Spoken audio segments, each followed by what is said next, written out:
Shalom and welcome to Yeshiva B'nai Noach. I'm Tom Averna. This is the Beginning Biblical Hebrew course. And taking a look at the next chapter, chapter 18, dealing with participles, or present tense essentially.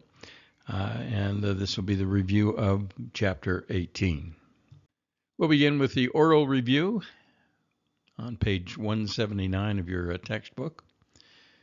And read it through. Each one we'll read through in Hebrew and then do the translation. So, Vayhi ba'et hahi basar rav berushalayim.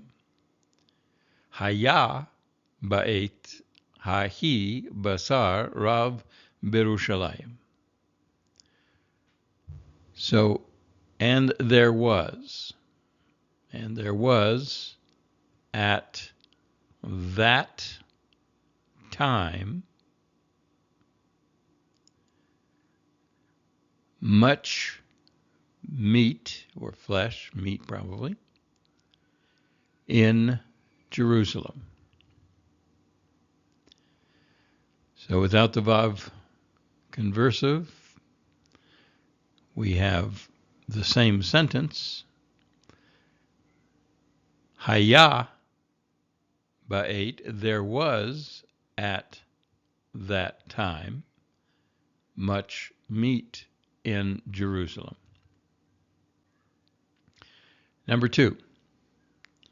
V'ahavta et panei David v'et kesef Avraham. Ahavta et panei David v'et kesef Avraham.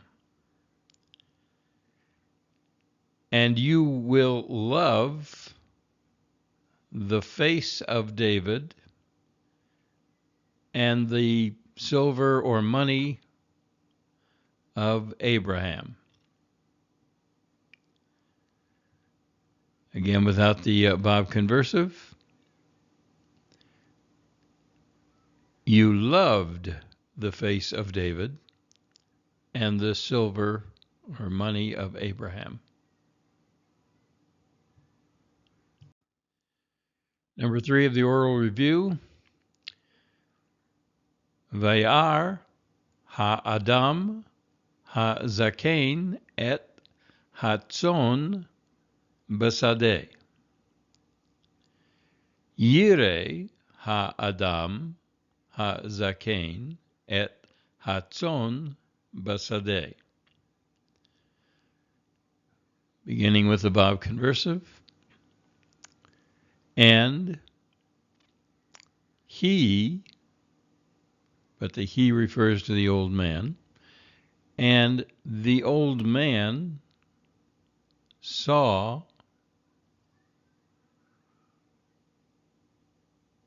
the flock in the field.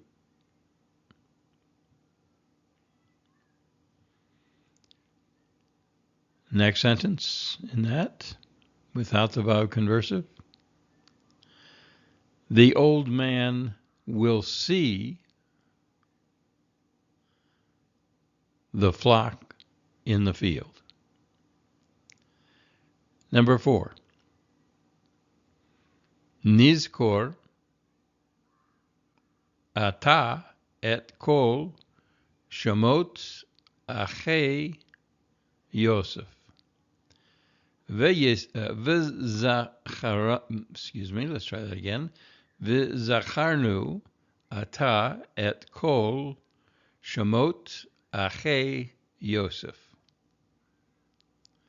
So again, no Vav conversive here, so we're just going to read this as the future tense.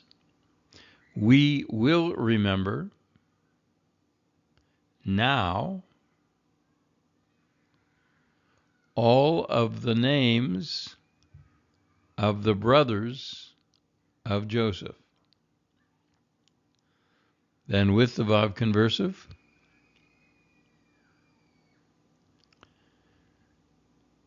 same thing. And we will remember all.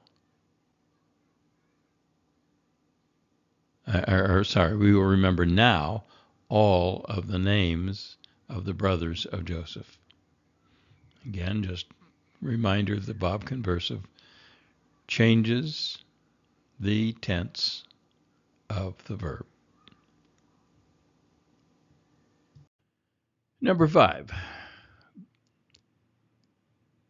Vayishpatu ha-kohanim mikodesh ha-kodeshim b'kol shana. V'shaftu ha-kohanim mikodesh ha-kodeshim b'kol shana. So again, number 5, the first one. And the priests judged from the Holy of Holies in every year, or in all the year, but probably in every year would be the best. All right, second one, again, a verb conversive, but the tense changes. So it'll be a different sentence. So, and the priests will judge from the Holy of Holies in every year. Number 6, Yasu ha-banim kalei kodesh la mizbeach. Vayasu ha-banim kalei kodesh la mizbeach.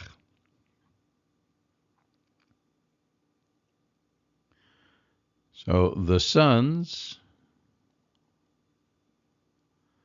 will make vessels of holiness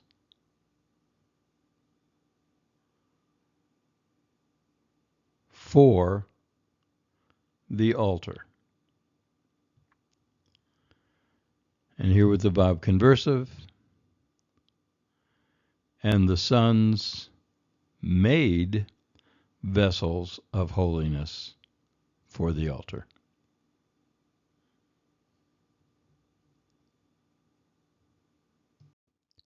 Number 7. Ha-malach patach et piv vihu ana et kol ha-shamayim. Vayiftach ha-malach et piv vayan et kol ha-shamayim.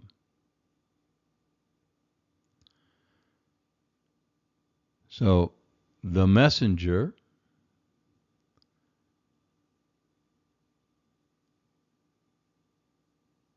opened his mouth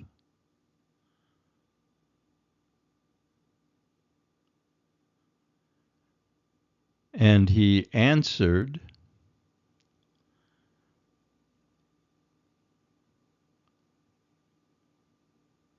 the voice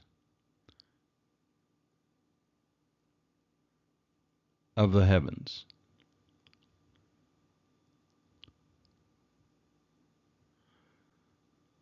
So here we have, and the messenger opened his mouth and he answered the voice of the heavens.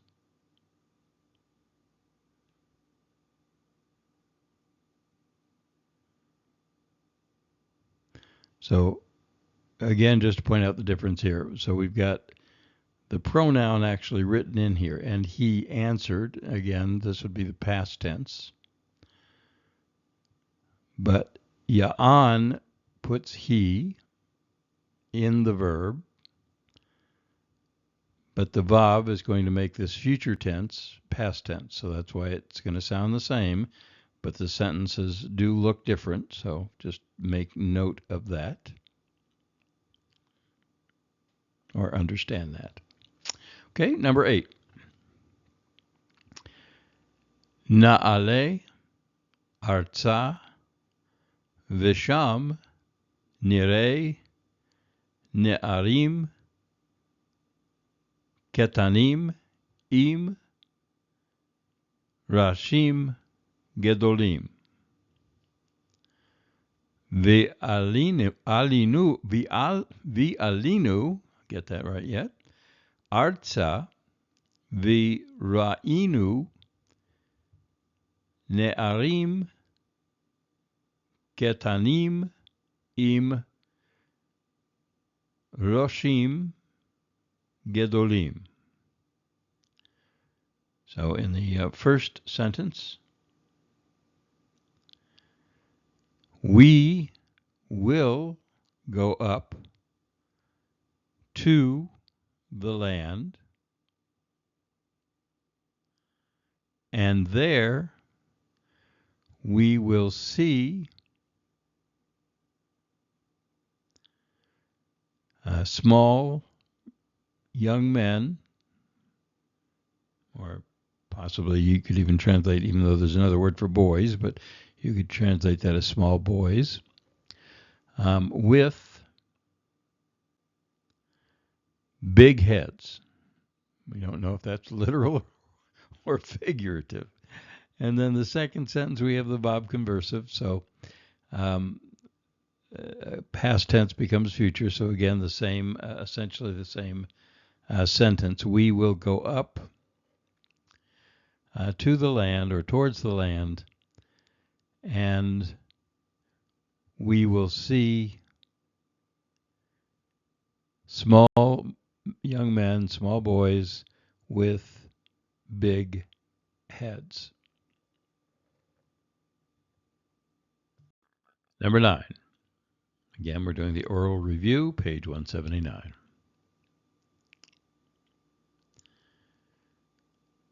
E'evor anochi midvara vaya shavti betuch ohalecha.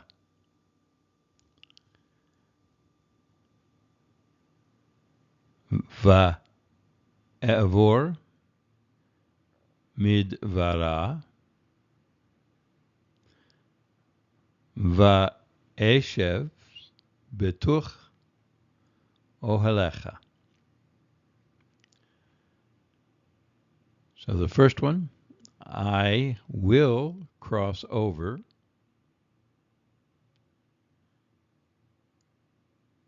toward the desert or the wilderness,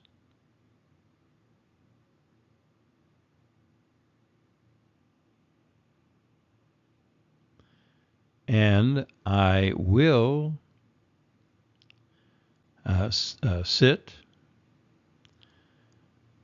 within, betuch, within your tent. With the Verb conversive, changing the tense, and I crossed over from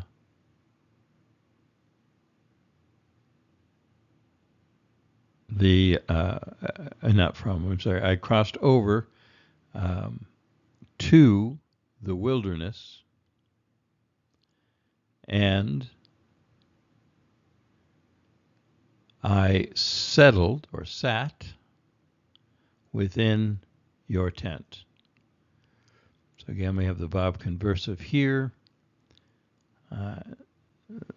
And then also we have it here, changing the tense, so that's the difference between these two. Otherwise, everything else is the same. And finally, number 10. Amdu, Aviv, Ve'imo, Beveto, Vehem, Shamru, Alive, Vayamdu, Aviv, Ve'imo, Beveto, V'yishmeru, Alive. So the first sentence. His father, excuse me, and mother stood in his house, and they guarded. Essentially, they guarded it.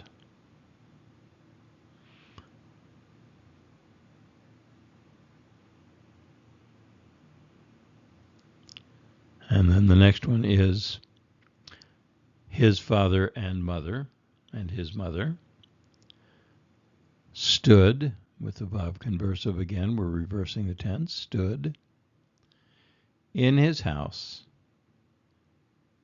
and they guarded, again reversing the tense, so it would be guarded. They guarded it.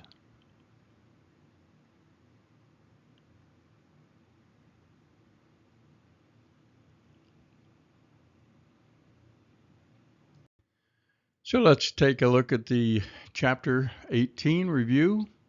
First of all, starting out with the vocab list. So we have stone, feminine, as you can see. It's not a natural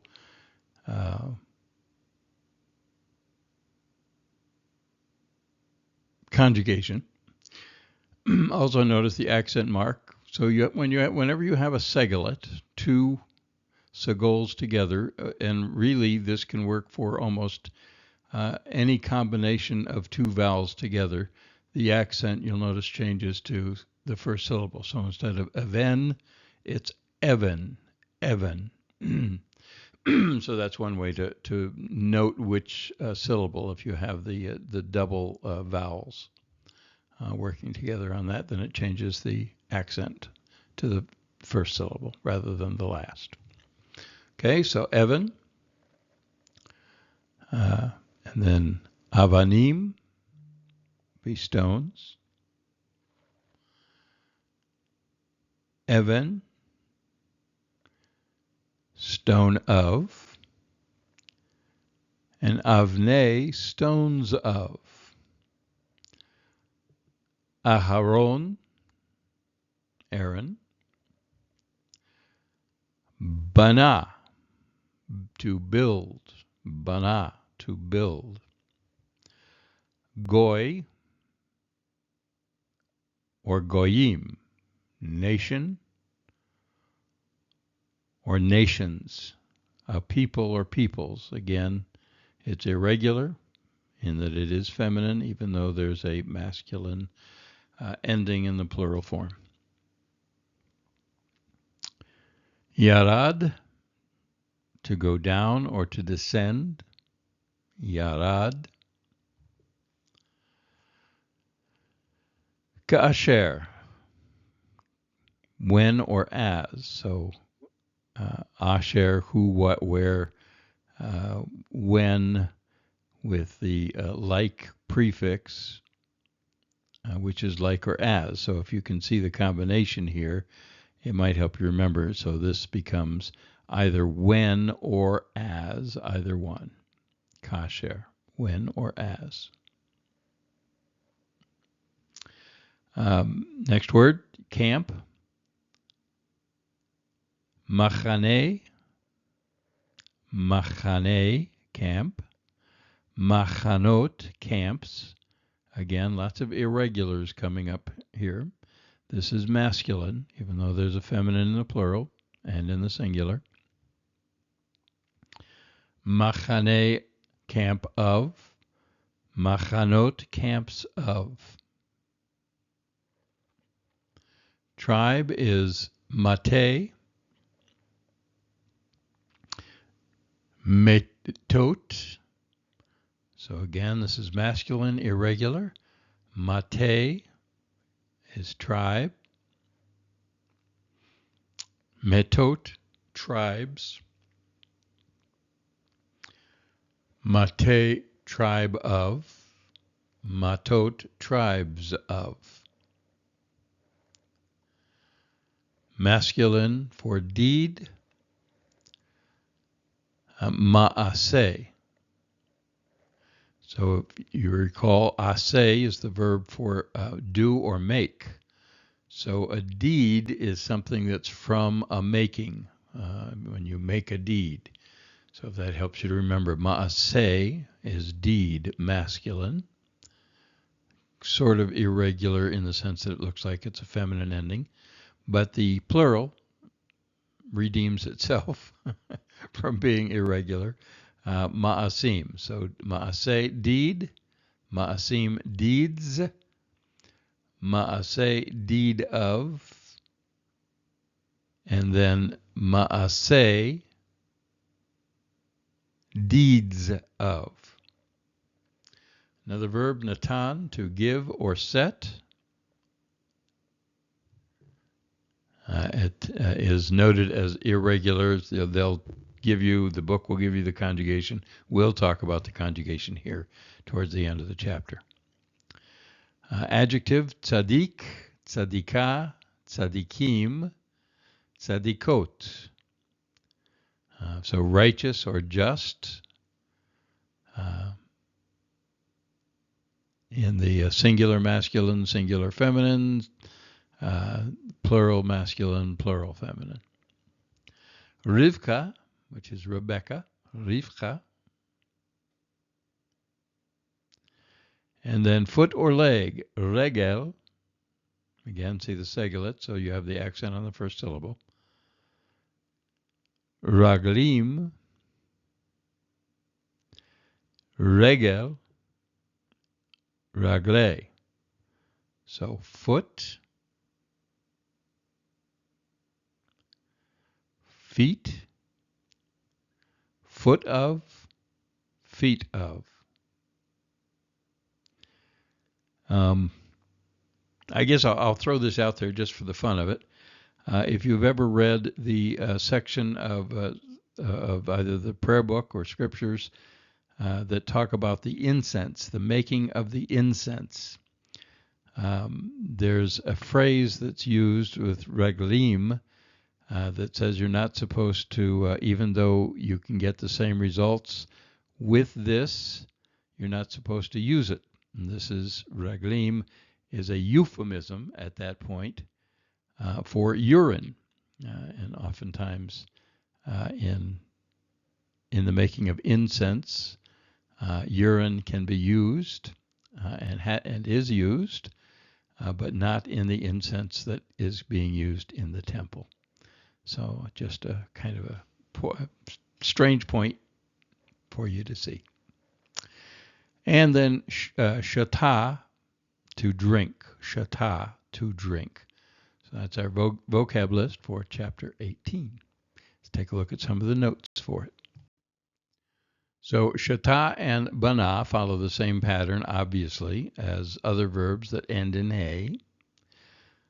The verb yarad follows the same pattern as the verb yashav. Yashav. Okay, and then the word mate also means staff or rod. This is the word for tribe. It can also mean staff or rod. A staff or rod generally is a symbol of a tribe. But again, as they say, that you will not need to know that for this book, because every time you see this word, it will be translated as tribe. Okay? As I mentioned earlier, Natan is very irregular, will be shown later in the chapter. And the word tzaddik appears in the Bible only in its masculine form.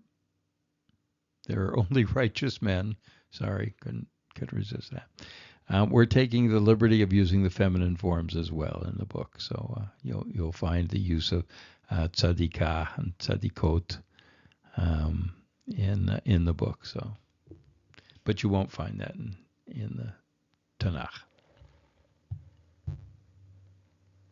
All right, let's get into the heart of this. This is from page 180. So in the participle in Hebrew, it's a form of the verb that can be used as an adjective, noun, or a verb. And again, in English, think of it as something with the I. You add the ing ending to a verb to make it a participle. But unlike other verbs you've been taught, participles do not have a separate form for the first, second, and third persons. Participles indicate number and gender only.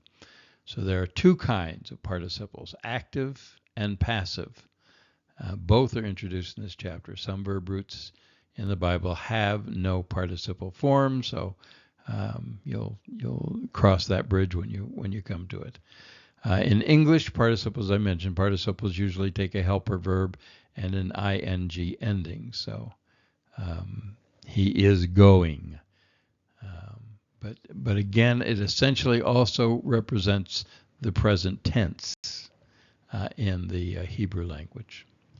So how do you distinguish an active participle form of the verb? And it is generally after the first consonant of the verb. You'll see either a cholam by itself or a cholam vav, probably more likely the cholam vav. Again, between the first and second root letters.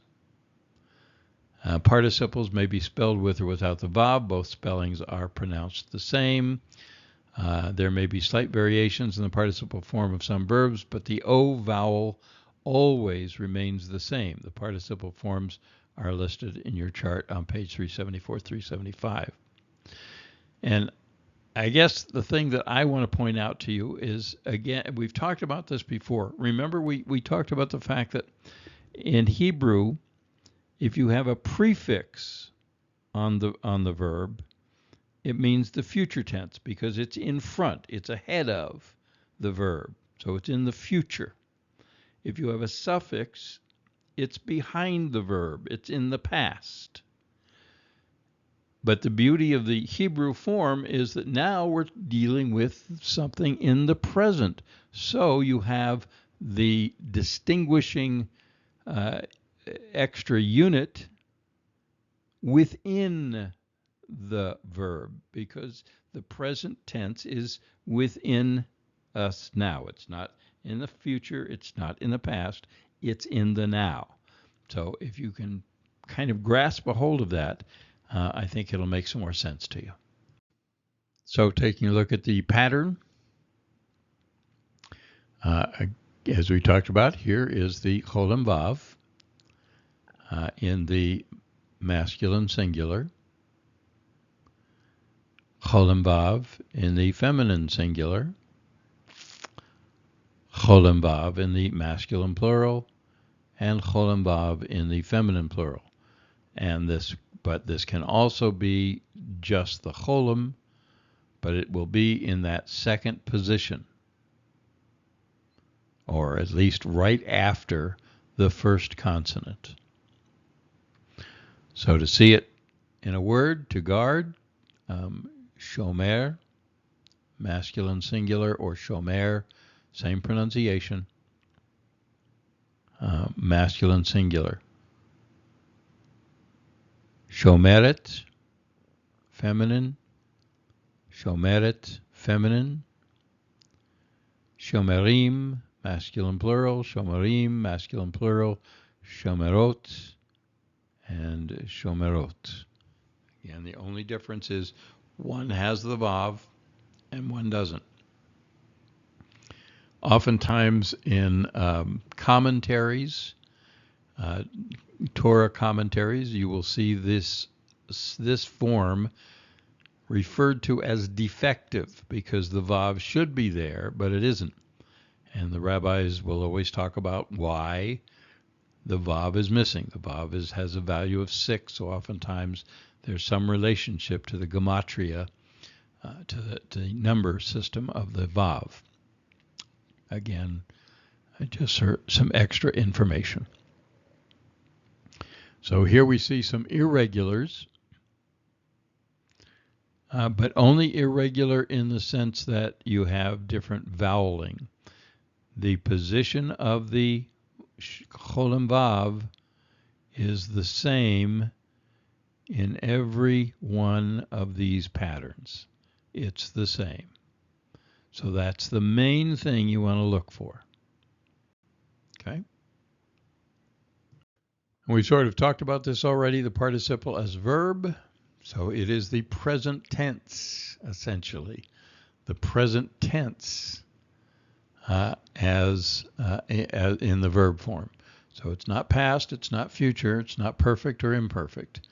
It is the present tense. So when the participle is used as a verb, it's often used like the present continuous in English. It usually describes an action in progress or an action in the immediate future or an action that is continuing. So we get a lot of variation in the context here. But again, you have to look at the context and recognize which translation fits the context that we're looking at. So in the Bible, participles are often used to set the scene. So in this case, hu yoshev be'artzo, excuse me, he was, he is about to be, will be, continues residing in his land. Okay. But again, just for simplicity's sake, if you always translate that in the present tense in the translations, start there. And if that doesn't work, then you can look to doing some other things. But you could say he is about to, or he is settling in the land. Again, as with English, when you're translating it, add the ing ending. He is settling in his land, or residing, as they say here. Okay. Moshe shomea et kolo, Moses. Again, was, is, about to be, will be, continues. Hearing, shomea, hearing. Moses is hearing his voice. Moses hears his voice. All right, so a couple of ways. But just start out. You can think about all of these things, but essentially start out in the present tense and see if that works. Okay? So now on page 181, your book talks about the to be verb, which is not in the present tense. That is always understood.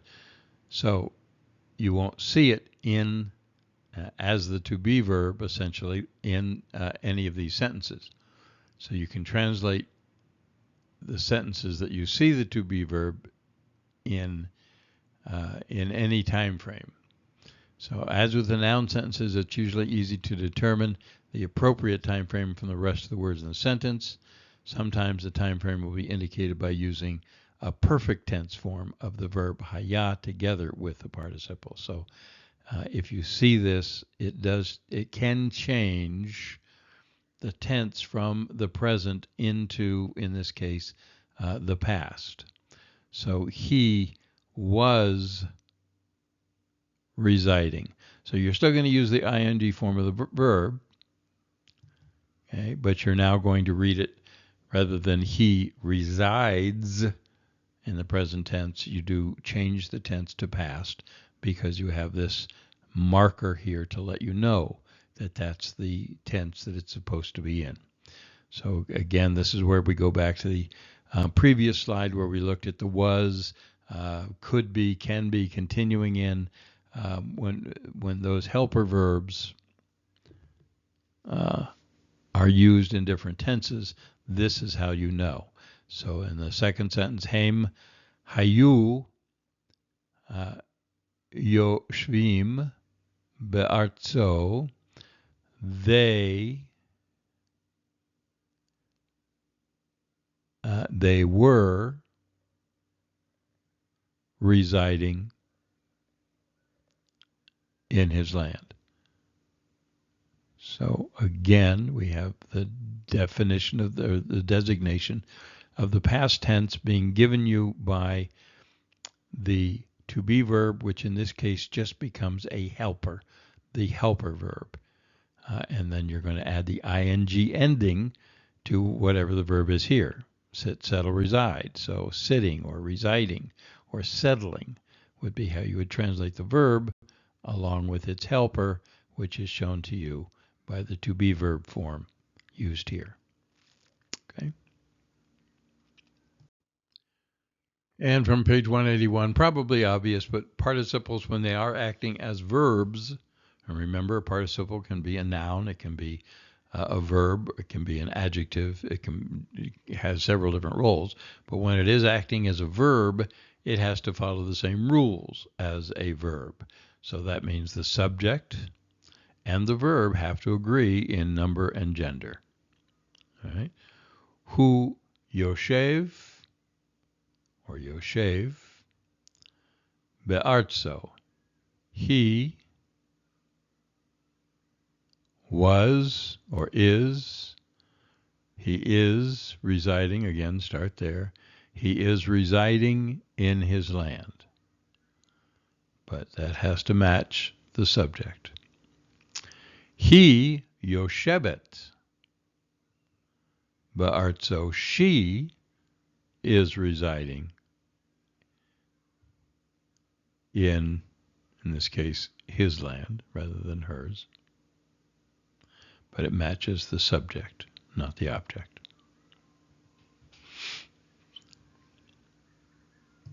So now let's take a look at the participle as adjective from page 182. It can be used as an adjective to describe a noun. As with verbs, it follows the same rules as adjectives. The noun has to agree with the participle in number and gender. So Hanashim ha-tovim, the good men, or Hanashim ha-yoshvim, or ha-yoshvim, same one. So, so the men who are sitting, or the sitting men, the sitting men. Habat hatova, the good daughter, or Habat ha-yoshevet, the sitting daughter, the daughter who is sitting. Obvious. How will you know the difference? Well, again, you're going to see the ending here, and that should be your clue that this is not a verb. It's not the or I'm looking here rather. Again, the ending matching the noun, so it's not going to be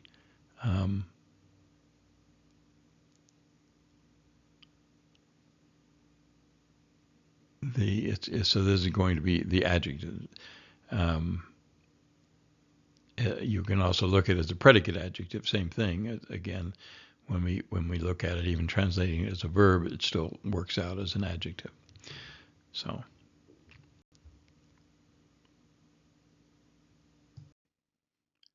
And just like any other adjective, if the noun is indefinite, the adjective is indefinite. Ish tov, a good man, or ish yoshevet, a sitting man. Ha-ish hatov, the good man. Ha-ish ha-yoshvet, yoshev, ha-yoshev, the sitting man, or the man who is sitting. Imo hatova, his good mother. his mother, good, his good mother, or his imo ha yoshevet, his sitting mother, or his mother who is sitting.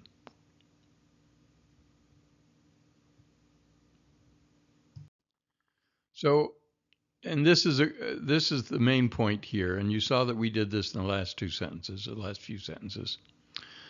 So even if you don't think about the participle as an adjective in the same sense, if you still look at it, even though it has the adjective endings, as a verb, you still can get away with it as a verb, essentially.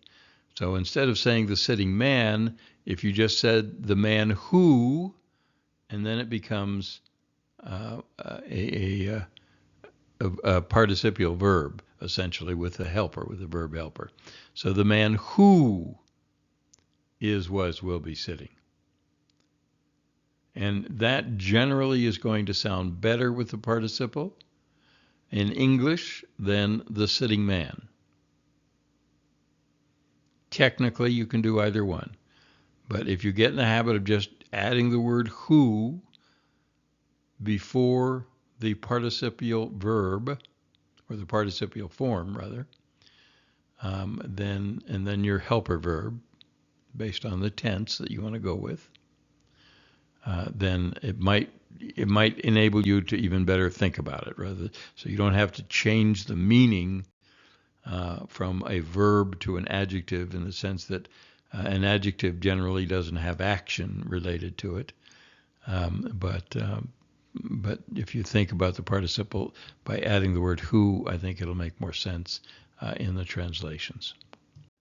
And we're going to discover essentially the same thing when we see the participle as a noun. Okay? When it functions in this way, the participles can be made definite or can be part of a word pair like any other noun. So here we have Ben, a son. And in the participle, we have ose, or ose is a making one. And then with a definite article, haben, the making one, or the one who makes, the one who makes. So in the definite form, you again can add the who word in front of the participle, and it's going to make more sense. The one who makes. Or you can, if you translate that even further to the maker, but the one who makes will work. That makes sense. Okay. Or if you add one, remember we've done this before with different forms, but if you add one, a making one.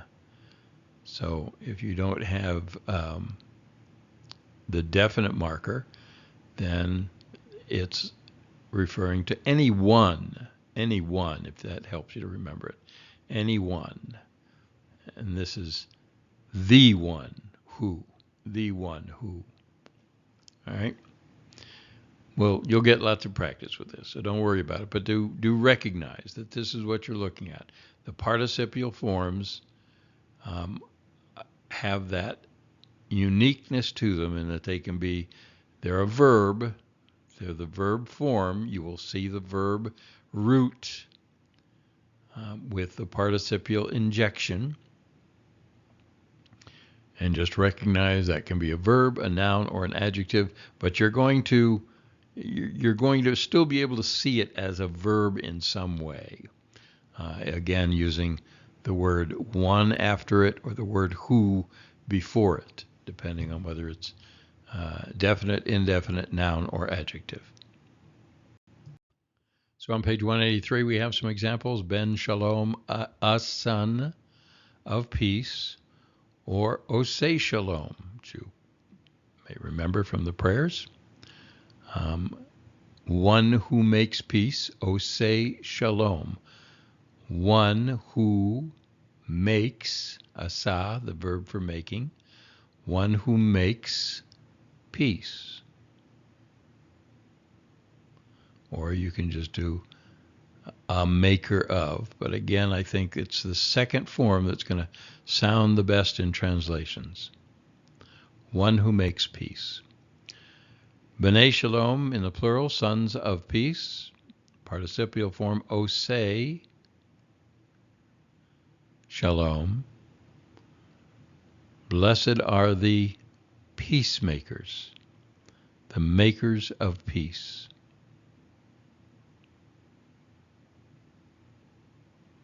Okay, makers of peace. So because it's in the A form here, it's in the word pair form. So you normally would add of after it. So makers of peace. Or again, you could say the ones who make peace. Or you could say the peacemakers, which is generally how you'll see it translated. With the possessive endings, Bincha, your son, Osecha, your maker. Your maker. Or the one who makes you is another way to look at it. But your maker, again, makes more sense. And here on page 184, your book points out that there are some participles that have been so often used as nouns that they're just seen as nouns, essentially, with no other translation afforded to them. So a Yoshev is a resident. It's not one who resides. It's just simply a resident. Shomer is a guardian or a guard. And Shofet is a judge. So you just get used to seeing these. These words will be used a lot. And just translate them as if they were, that's their form. Their noun form is, it's a resident, a guard or guardian, or a judge. So also here we're dealing with, and we were told at the beginning we would look at this, the passive participle. So passive just simply means that the action, there's no action going on between, as far as the verb is concerned. So a passive verb doesn't transmit any kind of action. So the structure of the sentence is going to be different. And here are the examples. So who sholech et ha-malach. So he is sending, so that's active. He's doing something. He's sending the messenger. In the passive form, ha-malach sholech, shaluach, ha-malach shaluach, the messenger is sent.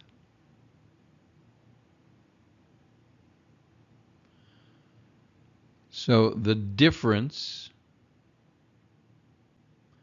is in the positioning of the Vav form. In this case, the Shurech. Okay, so that's your clue as to whether or not it's passive. If the Cholam Vav appears in the position next to the first letter of the root, then it's active. Active. If it's in the third position or after the second letter, then it's passive. So so you're going to translate the subject is sent rather than he is sending something, the messenger. There's no object. There's no object in the passive sentence. But again, please note this. The Vav is either in the second position if it is active, or the third position, and it changes to an oo rather than an o if it's passive. So that's the main thing that you are looking for. So you can take a look at these examples. Again, I'm just going to point out here what I just said. So active, active, second position, active, second position, active, second position. Again, ignoring the article here. Active, second position. Passive, third position. Third position. Third position. Third position. Okay. There's nothing receiving the action. The one which is written. The one who is sent. The written word. The messenger who is sent. But that's how you know it's active or passive. If it's passive, there's no object to the action. If there's an object to the action, well, of course, there's no objects here, but there's an object implied. A man who is sending what? A man who is sending something. The man who is writing something.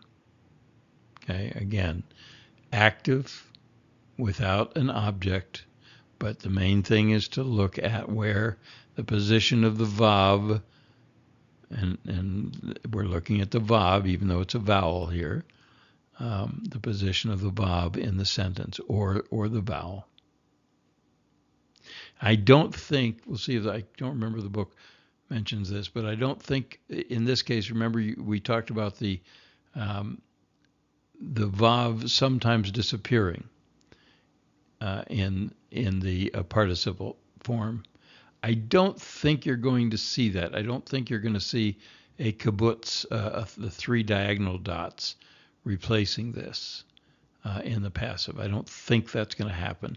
If it does, it would be very seldom. Okay, so make note of that. Again, you're looking for the position. If it's passive, there's no receiver of the action. If it's active, then there could be something that's receiving the action. So there's a man writing something, but here there's a written word. The word isn't doing anything. It's just written. There's the one who is sending something, and here it's the one who is sent. Okay, so that's the difference. There's no object to the action if it's passive. Okay, and here it does say what we just talked about. So page 185. The distinguishing feature being the oo, but it does say sometimes the vowel kibbutz replaces the vowel shurek, but the meaning remains the same. So it can happen, but so it makes it harder, because what you have to do is recognize that there's a vav missing here.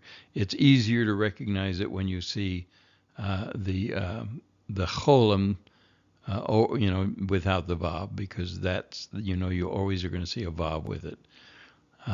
So do recognize that it is possible to have that shurek, but I don't think it's common. And again, on page 185, we have now the exceptions to the rule. So not every verb has a passive participle. Some passive participles are used so rarely that they're not going to be taught in the book. The verbs that we've had so far that do have the passive participles, ahav, love, in its passive form, ahuv, okay, the loved one, okay, as opposed to he loved her. That would have an object. That would be active. This is passive. Written, katuv, given, natun, made, asu, or asui, oi. I think this combination would be, no, it wouldn't be oi. That would just be the o vowel. So ui, I'm guessing. Asui, patach, patuach, and shaluach. So just kind of get those in your mind. Those are going to appear. The passive participles of asa, patach, and shalach are slightly irregular because the verb roots end in guttural letters. Those guts gang always mess things up. So after the words it is, often the words it is will help you translate the passive participle. So katuv, it is written in the Torah. Okay. Again, even though you have an object here, sort of, you have it's a participial phrase, so you don't really have an object. Nothing is being transmitted to the Torah. It's already there. It's in the Torah. So good thinking here about adding the word it is when you see the participial, the passive form of the participle. So it is written. So kakatuv, as it is written. Osui, kesef, it is made of silver. Okay, so think about that. It is, just as we said before, adding who or one makes sense. Now in the passive, it is.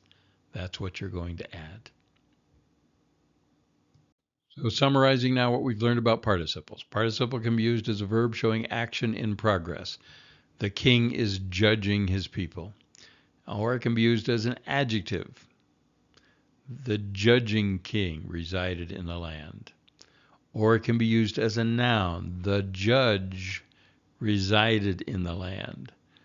Or it can be used as a noun in a word pair form. The judges of Israel resided in the land.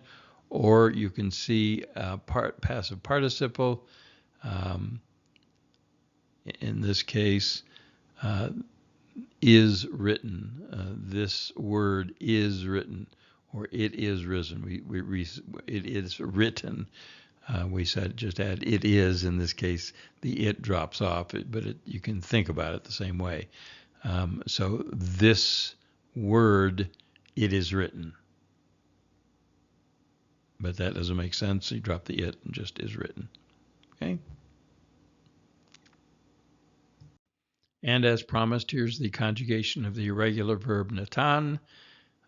So just make note of this. Just pay attention to it. In the perfect and the imperfect tense, there's just, again, the recognition is still there. So Natan, the nun, remember that the Jonah letters can drop off. So that's what's happened here. The nun drops off. So that's what's missing. Otherwise, your endings are exactly the same. Endings are exactly the same. Endings are exactly, or in this case, the prefix is exactly the same. But you lost the nun in some of these cases. Okay? But your prefixes and your suffixes are exactly the same. The nun, as a Jonah letter, drops off. Good news, in the participle form, the verb noten or natan is absolutely regular. So, yay, regular. A lot of information. This has been a long chapter, so you might want to review it a few times. Please, in the comment section, the description section, whatever it's called, leave notes if you have, or comments if you have them, questions if you have them, concerns if you have them. Please make a comment, and then either I or someone should be able to answer that for you. So again, a very not difficult, but a lot of things to go through. But essentially, remember that past tense has the suffix, future tense has the prefix, present tense or the participial form has the infix. That means it's within the root itself.